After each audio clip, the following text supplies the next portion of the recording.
નમસ્કાર બાળકો, સ્વાગત છે તમારી પોતાની યુટ્યુબ ચેનલ ક્લાસ સર એકે. આપણે અગાઉના વિડીયોમાં ધોરણ 7ની સ્વાધ્યાયન પોથી ભાગ 1માં ગણિત વિષયમાં ચાલો યાદ કરીએના ઘણા બધા મહાવરોનું સોલ્યુશન જોઈ ગયા. હવે આપણે આગળ બાકીના મહાવરાઓનું સોલ્યુશન જોઈશું.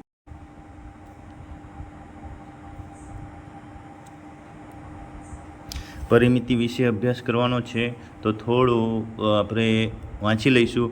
કોઈ બંધ આકૃતિની સીમારેખા પર એકવાર ફરવાથી જે અંતર કપાય તેને પરિમિતિ કહે છે.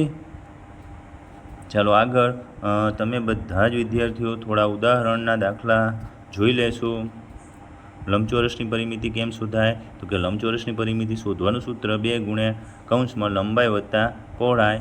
નિયમિત આકારની પરિમિતિ કેમ શોધાય? તો કે જેટલા પણ બાજુઓનો માપ હોય એ બધાય બાજુઓના માપનો સરવાળો અથવા એટલી જ બાજુઓ વડે એક બાજુના માપનો ગુણાકાર કરો. ધારો કે ચોરસ હોય તો 4 ગુણ્યા લંબાઈ, સમબાજુ ત્રિકોણ હોય તો 3 ગુણ્યા લંબાઈ. ઉદાહરણ નંબર 1 આપ્યું છે, ઉદાહરણ નંબર 2 પણ આપેલા છે, ઉદાહરણ નંબર 3 પણ સરસ રીતે ગણતરી સાથે આપેલું છે, ઉદાહરણ નંબર 4 પણ ગણતરીમાં આપેલું છે. તમે પુસ્તકમાં જે પણ ગણતરી આપી હશે ને વિસ્તૃત સંપૂર્ણ લખાણ સાથે ગણતરી આપી હશે. આપણે જે પણ ઉપયોગ કરીશું ને એ આપણી સમજણ પ્રમાણે ટૂંકમાં અને સરળ ભાષામાં જે રીતે ગણાશે એ રીતે આપણે દાખલા ગણીશું. દાખલા નંબર 1માં 3 સેન્ટીમીટર, 4 સેન્ટીમીટર અને 5 સેન્ટીમીટર લંબાઈની બાજુવાળા. ચાલો મહાવરામાં સોલ્યુશન જોઈશું. આપણે ગણતરી સાથે તમને નોટબુકમાં ગણીને બતાવું છું. મહાવરો પહેલા દાખલામાં શું કહે છે? 3 સેન્ટીમીટર, 4 સેન્ટીમીટર અને 5 સેન્ટીમીટર લંબાઈના બાજુના ત્રિકોણની પરિમિતિ શોધો. સીધું ઉકેલ. ત્રિકોણની પરિમિતિ બરાબર ત્રણેય બાજુના માપનો સરવાળો. ત્રણેય બાજુના માપનો સરવાળો 3 + 4 + 5 કેટલા થશે? 12 સેન્ટીમીટર. બીજો દાખલો શું કહે છે? તો કે એક નિયમિત ષષ્ઠકોણની પરિમિતિ 72 સેન્ટીમીટર છે, તો તેની એક બાજુની લંબાઈ કેટલી થશે? તો ષષ્ઠકોણની કેટલી બાજુઓ હોય? આપણને ખબર જ છે, 6 બાજુઓ હોય. એ બાજુઓની લંબાઈ શોધવાની છે. પરિમિતિ 72 આપી દીધી, તો ષષ્ઠકોણની પરિમિતિ ભાગ્યા ષષ્ઠકોણની બાજુઓની સંખ્યા. ષષ્ઠકોણની બાજુઓની સંખ્યા 6 હોય, પરિમિતિ 72 આવે, 72 ભાગ્યા 6 એટલે 12 સેન્ટીમીટર થશે. ત્રીજો દાખલો, એક લંબચોરસ બાગની લંબાઈ 225 મીટર અને પહોળાઈ 165 મીટર છે. ₹13 પ્રતિ મીટરના દરે તેની ફરતે વાડ કરવાનો ખર્ચ શોધો. તો જો લંબાઈ એટલે કે L બરાબર 225 મીટર આપ્યું છે, પહોળાઈ એટલે કે B બરાબર 165 મીટર આપેલું છે. લંબચોરસ બાગની પરિમિતિ શોધવા માટેનું સૂત્ર 2 ગુણ્યા લંબાઈ વત્તા પહોળાઈ બરાબર 2 કૌંસમાં 225 વત્તા 165 બરાબર 2 કૌંસમાં 390 બરાબર 780 મીટર. લંબચોરસ બાગની ફરતે વાડની લંબાઈ 780 મીટર છે. જો 1 મીટરનો ખર્ચ ₹13 હોય તો 780 મીટરનો ખર્ચ કેટલો થાય? તો કે 780 ગુણ્યા 13 કરવા પડે. તો 780 ગુણ્યા 13 કરી નાખો. બધા જ છઠ્ઠા ધોરણ 7મા ધોરણના બાળકોને દાખલા ગુણાકારના આવડતા જ હોય. જાતે કરવો, જોઈને ઉતારવા મારવા નહીં. ચોથો દાખલો, એક પ્લોટની લંબાઈ 0.7 કિલોમીટર અને પહોળાઈ 0.7 કિલોમીટર છે. તેને ચારે બાજુથી તારની 5 હાર વડે બંધ કરવા માટે કેટલી લંબાઈનો તાર જોઈએ? તો જો ભાઈ લંબાઈ 0.7 કિલોમીટર, પહોળાઈ 0.6 કિલોમીટર. લંબચોરસની પરિમિતિ બરાબર 2 ગુણ્યા લંબાઈ વત્તા પહોળાઈ. પરિમિતિ કીધું છે ને એટલે વત્તા આવશે ભાઈ. આપણે આ ઉતાવળમાં નિશાની કરવામાં ભૂલ કરવાની નહીં, બરાબર? એટલે વત્તા આવશે, ખાસ ધ્યાન રાખજો. 0.7 વત્તા 0.6 જોઈ લો, અહીંયા સરવાળો જ કર્યો છે. ઉતાવળમાં લખવામાં ભૂલ કરી છે તો 13 એટલે 2.6.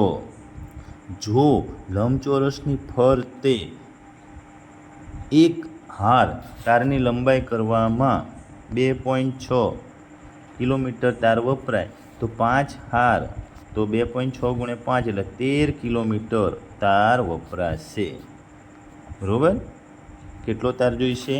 13 કિલોમીટર લાંબો તાર જોઈશે. ચલો 5મો દાખલો. રમેશ એક ચોરસ બાગની ફરતે દોડે છે જેની બાજુનું માપ 75 મીટર છે. સુરેશ એક લંબચોરસ બાગની ફરતે દોડે છે જેની લંબાઈનું માપ 60 મીટર અને પહોળાઈ 45 મીટર છે. કોણ ઓછું અંતર દોડે છે અને કેટલું? તો ચાલો, રમેશ જે દોડે છે એ ચોરસ બાગ છે એટલે એની પરિમિતિ શું થશે? તો કે 4 × 75 એટલે 75 ચોક 300. અને સુરજ જે દોડે છે એ લંબચોરસ બાગ છે તો એની લંબાઈ 60 અને પહોળાઈ 45. તો લંબચોરસ બાગની પરિમિતિ 2 × કૌંસમાં લંબાઈ વત્તા પહોળાઈ, તો 60 વત્તા 45 105 એટલે 210 મીટર થશે. જો સીધું જ તમને જોઈને જ ખબર પડી જાય. 210 મીટર વધારે કહેવાય કે 300 મીટર? તો કે 300 જે ચોરસમાં દોડે છે એ વધુ દોડશે. હવે કેટલું વધારે દોડશે? તો કે 300માંથી 210 બાદ કરી દો એટલે 90 મીટર વધુ દોડશે. ચાલો 6થો દાખલો. એક ત્રિકોણની બે બાજુના માપ 12 સેન્ટીમીટર અને 14 સેન્ટીમીટર છે. જો આ ત્રિકોણની પરિમિતિ 36 સેન્ટીમીટર હોય તો તેની બીજી બાજુનું માપ કેટલું? ત્રિકોણની પરિમિતિ બરાબર ત્રણેય બાજુના માપનો સરવાળો. તો 36 બરાબર 12 + 14 + x. 36 બરાબર 26. તો 36માંથી 26 બાદ કરો એટલે x બરાબર 10. તો એક બાજુનું જે બાજુનું માપ નથી આપ્યું એનું આપણે x ધાર્યું તો એનું બાજુનું માપ કેટલું મળ્યું? 10. 7મો દાખલો. અનિતા ટેબલ પર પાથરવાના લંબચોરસ કાપડની ફરતે દરેક બાજુએ લેસ પટ્ટી લગાવવા માંગે છે. કાપડની લંબાઈ 2.5 મીટર અને પહોળાઈ 2 મીટર છે. અનિતાને કેટલી લંબાઈની લેસ પટ્ટી જોઈશે? તો કે લંબાઈ 2.5 મીટર અને પહોળાઈ 2 મીટર. તો લંબચોરસ કાપડની પરિમિતિ 2 કૌંસમાં લંબાઈ વત્તા પહોળાઈ, તો 2 કૌંસમાં 2.5 વત્તા 2 એટલે 4.5 થાય. તો 4.5 × 2 એટલે 45 દુ 90 થાય એટલે 9 આવે. લેસ પટ્ટીની લંબાઈ 9 મીટર થાય. 8મો. 3 ચોરસ આકૃતિ ખૂબ જ જોડાયેલ છે. તેની બાજુઓ 4 સેન્ટીમીટર, 10 સેન્ટીમીટર અને 3 સેન્ટીમીટર છે. તેની પરિમિતિ શોધો. તો જો અહીંથી આપણે આકૃતિમાં તમારી પુસ્તક સ્વાધ્યાયન પોથીને ખોલો અને જુઓ. આકૃતિમાં ખાસ ધ્યાન રાખો. પહેલાં 4 લઈ લો, બીજું 4 લઈ લો, 2 4 પતી ગયા. ઉપર લંબાઈ કેટલી છે? 10 સેન્ટીમીટર છે. 4 કપાઈ જશે એટલે વધશે કેટલા? 6. મોટા ચોરસની બાજુનું માપ 10. નીચે 3 સેન્ટીમીટરનું જોડી છે એટલે 3 બાદ કરીશું એટલે 7. પછી 3, પાછું 3, નીચે 3, 10 અને છેલ્લે વધ્યું હતું એ 4. એ બધાયનો સરવાળો કરો. ચલો, એ બધાયનો સરવાળો કેટલો થશે? 54 સેન્ટીમીટર થશે. તો ખાસ શાંતિથી ધ્યાન રાખીને કઈ બાજુનું માપ રહી ન જાય અથવા તો મોટું ન લખાય, ખોટું ન લખાય, ખાસ ધ્યાન રાખવાનું. હવે ક્ષેત્રફળ શોધવાની વાત છે. ક્ષેત્રફળ એટલે શું થાય? તો કે બંધ આકૃતિ સપાટીનો જેટલો ભાગ રોકે છે તેના માપને ક્ષેત્રફળ કહે છે. લંબચોરસનું ક્ષેત્રફળ તો કે લંબાઈ ગુણ્યા પહોળાઈ. ચોરસનું ક્ષેત્રફળ લંબાઈ ગુણ્યા લંબાઈ. ઉદાહરણ 1 આપેલું છે, ઉદાહરણ 2 આપેલું છે, એવી જ રીતે મહાવરો આપેલો છે. આપણે મહાવરાના દાખલા, ચાલો મહાવરો આપેલો છે. આપણે મહાવરાના દાખલા નીચે નોટમાં ગણીશું. ચાલો તો કે મહાવરો દાખલા નંબર 1. આપેલી આકૃતિનું ક્ષેત્રફળ શોધો. ચલો 3 ભાગમાં ટુકડા કરી નાખો. 1 અને 4 લઈ લો એટલે 1/4 પ્લસ 2 અને 1 લઈ લો તો 2/1 પ્લસ 4 અને 2 લઈ લો તો 4/2. 4 + 2 + 8 એટલે 14 ચોરસ સેન્ટીમીટર થશે. દાખલા નંબર 2. એક જમીનની લંબાઈ 6 મીટર અને પહોળાઈ 3 મીટર છે. તેમાં 1 મીટર લંબાઈવાળા 5 ચોરસ ફૂલના ક્યારા છે. તો જમીનના બાકીના ભાગનું ક્ષેત્રફળ શોધો. જમીનનું ક્ષેત્રફળ 6 × 3 બરાબર 18 સેન્ટીમીટર. કુંડાનું ક્ષેત્રફળ 1/1 એટલે 1 ચોરસ મીટર. એવા 5 કુંડા છે એટલે 5 × 1 બરાબર 5 ચોરસ સેન્ટીમીટર. જમીનમાં બાકી રહેતી જગ્યાનું ક્ષેત્રફળ 18માંથી 5 બાદ કરો. કેટલું બાકી રહેશે? 13 સેન્ટીમીટર, 13 ચોરસ મીટર. દાખલા નંબર 3. સુનીતા પાસે 60 સેન્ટીમીટર બાજુવાળું એક ચોરસ ચાર્ટ પેપર છે. તે 8 સેન્ટીમીટર × 5 સેન્ટીમીટર માપના લંબચોરસ કાર્ડ બનાવવા માંગે છે. તો તેને કેટલા કાર્ડ બનાવી શકે? ચાર્ટ પેપરનો કેટલો ભાગ બાકી રહેશે? ચાર્ટ પેપરનું ક્ષેત્રફળ 60/60 એટલે 3600 ચોરસ સેન્ટીમીટર છે. કાર્ડ પેપરની સંખ્યા બરાબર 60 × 60 × 8 × 5. છેદ ઉડાડી દો એટલે 30 × 90 શીટ બનાવી શકાય. એ શીટમાંથી જગ્યા કેટલી વધશે? કઈ જગ્યા વધશે? નહીં.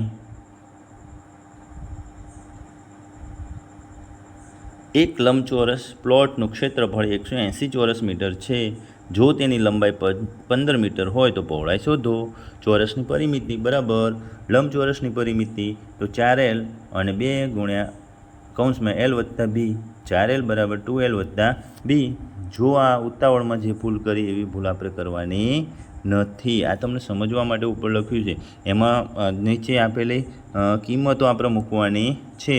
તો ચલો મૂકી દો. એલની જગ્યાએ 15 મૂકો. સામે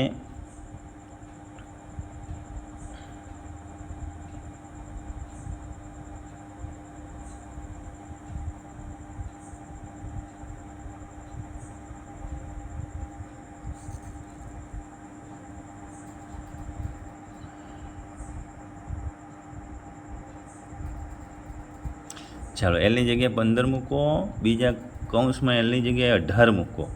એટલે 4 × 15 બરાબર 2 × 18 + 2B. તો 15 × 60, 18 × 36, 60માં 36 બાદ કરો 24 બરાબર 2B.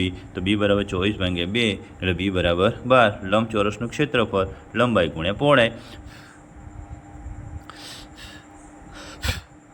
લંબાઈ × પહોળાઈ તો 18 × 12 બરાબર 36/18 × 12 કેટલા થશે? 180. 180 એમાં શું ઉમેરવાનું છે? 36 એડ કરો એટલે આ ગુણાકાર કર્યો છે. 18 × 12 એટલે 216 સેન્ટીમીટરનો વર્ગ. પાંચમું લંબચોરસનું ક્ષેત્રફળ બરાબર. પાંચમું શું છે? એક લંબચોરસ પ્લોટનું ક્ષેત્રફળ 180 ચોરસ મીટર છે. જો તેની લંબાઈ 15 મીટર હોય તો તેની પહોળાઈ શોધો. લંબચોરસનું ક્ષેત્રફળ બરાબર L × B. 180 બરાબર 15 × B. B બરાબર 180/15 બરાબર 6 × 30/15 એટલે તમને 6 × 12 મીટર થાય. કેટલું થાય? 12 મીટર થશે. ચાલો આગળ. ચલ આ બધું જોતાં સમીકરણના દાખલા આવશે. શેના દાખલા આવશે?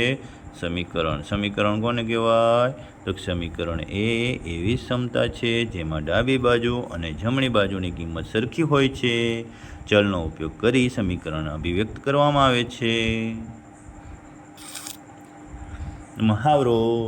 એક નીચેની અભિવ્યક્તિઓ શું દર્શાવે છે તે લખો. તો m+8, mમાં 8 ઉમેરતા, x/2 + 4, xના અડધામાં 4 ઉમેરતા, 5n-3, nના 5 ગણામાંથી 3 બાદ કરતા. બીજું, નીચેની દરેક પરિસ્થિતિ માટે અભિવ્યક્તિ દર્શાવો. y માંથી 9 બાદ કરતા એટલે y-9, n નો 10 વડે ભાગાકાર કરતા n/10, z નો 4 વડે ભાગાકાર કરી મળેલ પરિણામને 7માંથી બાદ કરતા એટલે 7 - z/4. ત્રીજો દાખલો. કોષ્ટક પૂર્ણ કરવાનું છે. x + 4 = 14 થવું જોઈએ. x + 5 = 14 થવું જોઈએ. ઉકેલ કયો છે તે શોધો. તો ચલો આખું કોષ્ટક તમે લખો.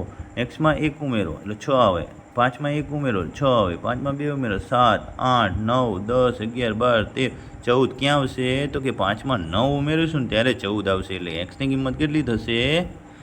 9. xની કિંમત કેટલી થશે? 9. xની કિંમત 9. ચાલો ચોથું. કોષ્ટક પૂર્ણ કરો. આ વસ્તુ આપણે બતાવવાની છે. 2/3 z/3 = 4. તો ક્યારે થાય? તો કે z/8/3, 9/3 એટલે 3 આવશે. 12/10/3, 11/3, 12/3 લ્યો ને, જ્યારે 12/3 ત્યારે 4 મળશે. ત્યારે શું મળશે ભાઈ? 4 મળશે. એટલે z બરાબર 12 લેવાનું.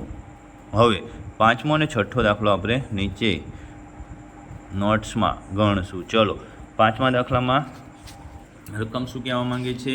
તો કે ચલો પાંચમા દાખલામાં જો 5x + 2 = 17 હોય તો એક્સની કિંમત શોધો. તો કે 5x + 2 = 17 હોય,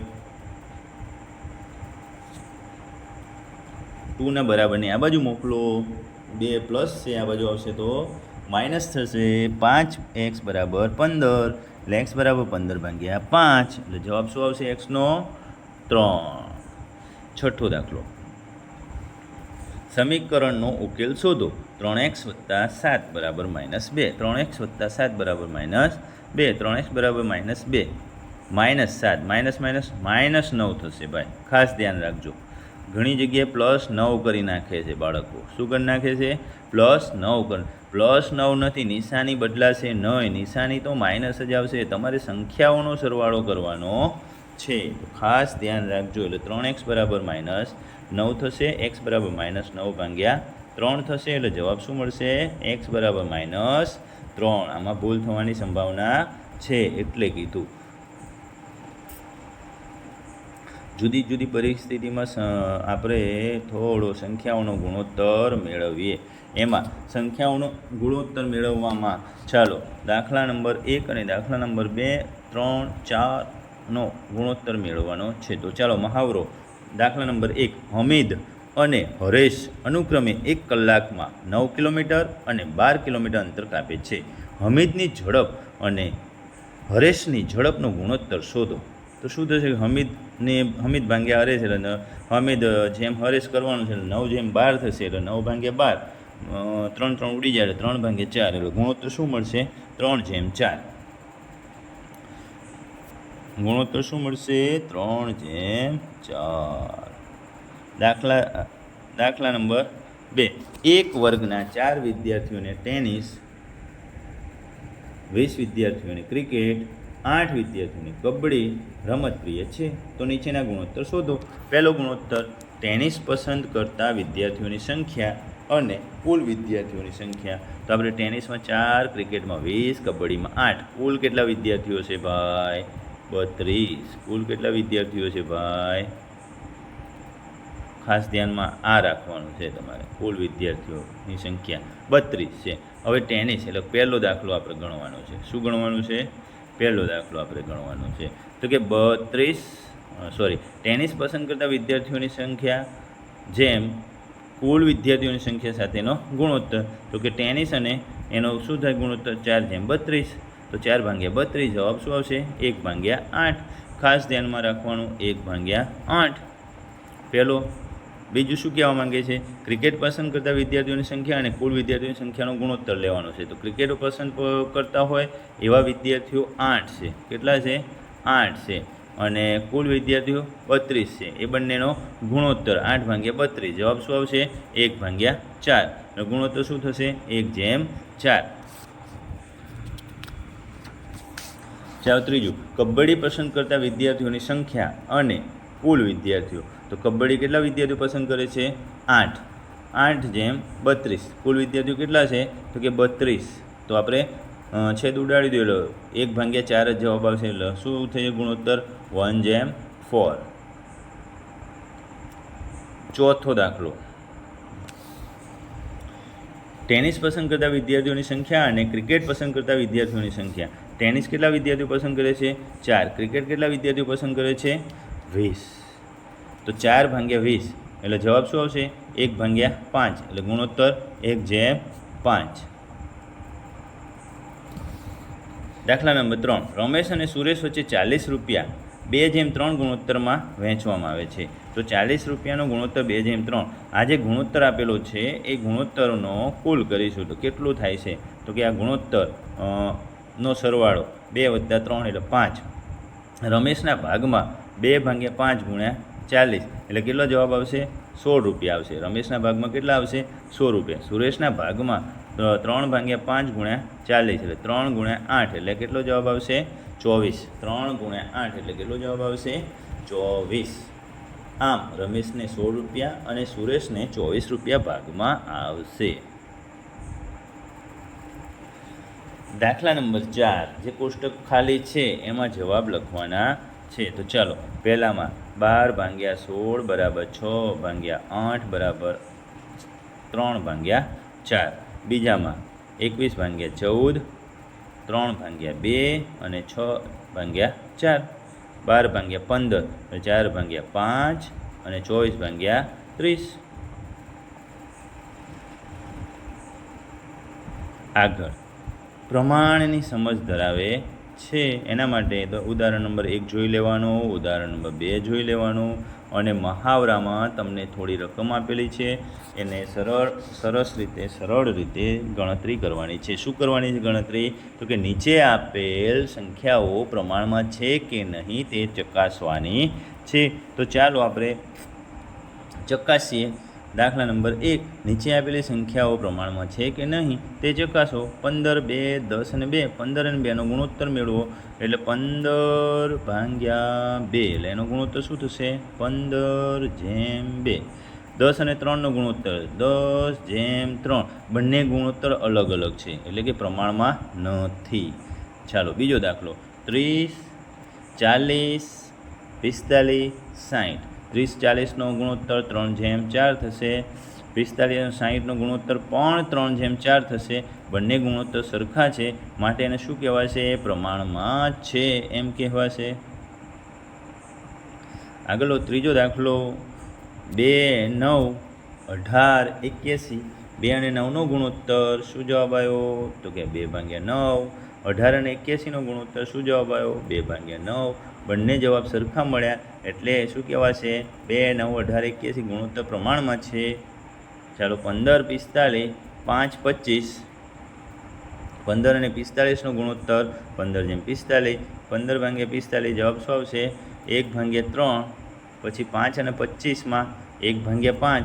બંને ગુણોત્તર સરખા મળતા નથી માટે આને પ્રમાણમાં નથી એવું કહેવાશે. 10, 15, 4, 6. 10 અને 15નો ગુણોત્તર મેળવો. એનો ગુણોત્તર મળશે 2/3. એનો ગુણોત્તર શું મળશે? 2/3. 4 અને 6નો ગુણોત્તર મેળવો. તેનો પણ ગુણોત્તર શું મળશે? 2/3. એટલે જવાબ 10, 15, 4 અને 6નો ગુણોત્તર પ્રમાણમાં છે એવું આપણે ઉકેલમાં લખી શકીએ. ચલો આગળ ઉદાહરણ નંબર 1 જોઈ લો, ઉદાહરણ નંબર 2 પણ જોઈ લો. એના અનુસંધાનમાં આપણે આગળનો મહાવરો જોઈશું. તો મારા ખ્યાલથી પાના નંબર 26 છે એટલે કે છેલ્લો મહાવરો છે. મહાવરામાં પહેલો દાખલો. સીતા 3 નોટબુક ₹24માં ખરીદે તો 10 નોટબુક ખરીદવામાં કેટલી કિંમત ચૂકવવી પડે? 3 નોટબુક 24 રૂપિયાની હોય તો 10 નોટબુક કેટલાની?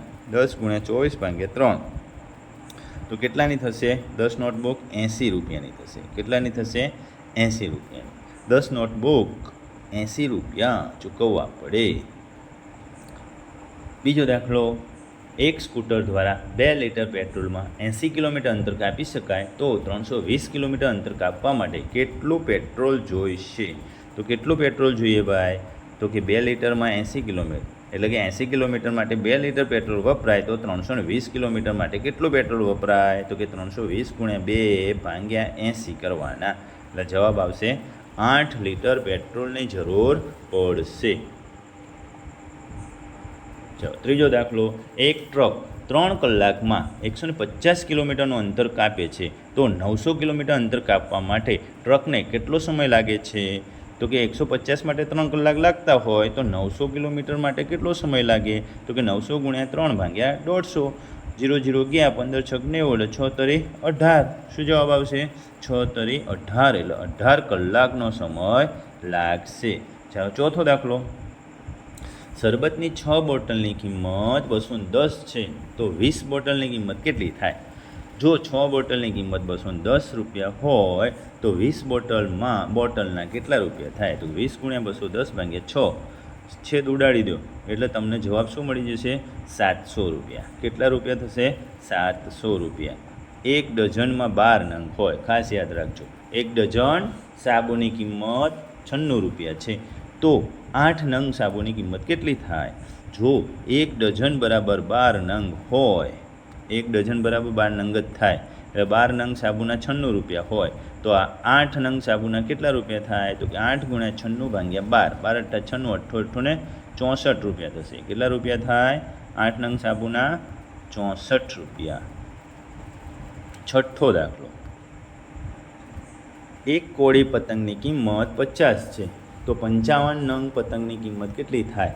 આમાં તમને સ્પષ્ટ કહી દીધું છે ભાઈ કે એક કોળી બરાબર 20 પતંગ છે. 20 નંગ પતંગના 50 રૂપિયા હોય તો 55 નંગ પતંગને કેટલી કિંમત થાય? તો 55 × 50 ભાગ્યા 20 એટલે કે 275 ભાગ્યા 2 આવે એટલે 137.5 રૂપિયા થાય. 55 પતંગના કેટલા રૂપિયા થાય? 137.5 રૂપિયા થશે. સાતમો દાખલો, જાગૃતિએ 8 પેન 96 રૂપિયામાં લીધી, સુરેશે 14 પેન 182 રૂપિયામાં ખરીદી, તો કોણે સસ્તામાં પેન ખરીદી? કોણે ખરીદી ભાઈ? કોણ હોશિયાર હશે? તો કે જાગૃતિએ 8 પેનના 96 રૂપિયા આપેલા, 96 ભાગ્યા 8 એટલે કેટલા થશે? 12 જવાબ આવશે. હવે સુરેશે 182 ભાગ્યા 14 છે, તો કે 114 રૂપિયામાં એક પેન 182 રૂપિયા આપીને ખરીદી, તો એને કેટલા રૂપિયા આવ્યા? 13. તો જાગૃતિએ સસ્તામાં પેન ખરીદી, એટલે જાગૃતિ હોશિયાર છે એવું કહેવાય. ઓકે બાળકો, થેન્ક યુ, ખૂબ ખૂબ આભાર. આવી જ રીતે ચેનલને જોતા રહેશો અને મારા દરેક વિડીયોને સ્કીપ કર્યા વગર જોઈને મારું મનોબળ વધારશો. જય હિન્દ, જય ભારત.